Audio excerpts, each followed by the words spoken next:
EQ 2011. All right, I'm back with BioWare's Casey Hudson, and for the very first time, we're heading to Earth in Mass Effect 3. Casey, take us there. Right. Well, we've never been to the Earth in the Mass Effect series, and so this is actually a pretty big deal for us. We get to show you what the Earth is going to look like in the future, and it's not looking good. The Reapers have arrived. This is the beginning of the Galactic War. Now, who is that with Commander Shepard then?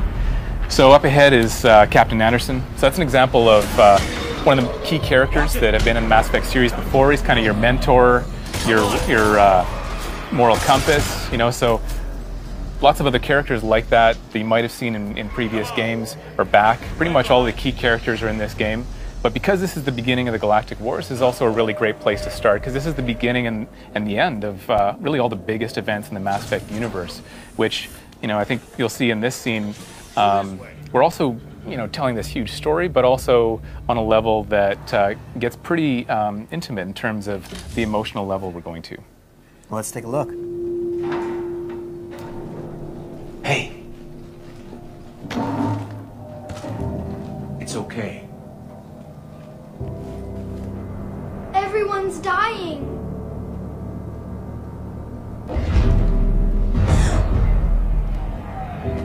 Come here. I need to get you someplace safe. Take my hand. You can't help me. Shepard! In here! So they're going to move on up ahead, and one thing that you'll see is we're actually really integrating a lot of these things that Shepard can do and movement, things like that, into the actual cinematics of the game in a way that's pretty seamless. So Shepard is going to be moving, looking at really big events that happen, like this Reaper that's landing on the Earth. And we're going to tie in a lot of these action moments in a way that people have never seen in the Mass Effect universe before. You mentioned this being an emotional journey before, and obviously this ties up a lot of loose ends. Talk a little bit about the difficulty in making a cohesive experience that does just that. Well, I mean, you know, Mass Effect has these huge over-the-top moments like we're looking at right here, but it really is also about trying to make you care about these things by actually developing relationships. And so that's one of the things that we're doing more. We're really focusing on the team that you're putting together in Mass Effect 3. It is very much a war story, so it has, you know, an overall backbone to it that is aside from assembling your team. But that also is part of it, though, is developing this relationship with your squad. And for players who've been with us for a few games, they'll be able to import their character, and the decisions that they've made might actually determine, you know, even who's alive and dead, even at the beginning of Mass Effect 3. And some new enemies we're taking a look at here as well, correct? That's right. In Mass Effect 3, the Reapers are actually, they're working with Cerberus, which is a pro-human group. You got to figure out why that is. They're also kind of mutating a lot of different kinds of creatures. They kind of mutate them and mash them together into some pretty horrific creatures you're looking at here. And also some of the biggest enemies that we've ever had. They're you know, not just guys that can run and fight with a gun, but they get bigger and bigger. So there's some pretty amazing enemies in Mass Effect 3 as well.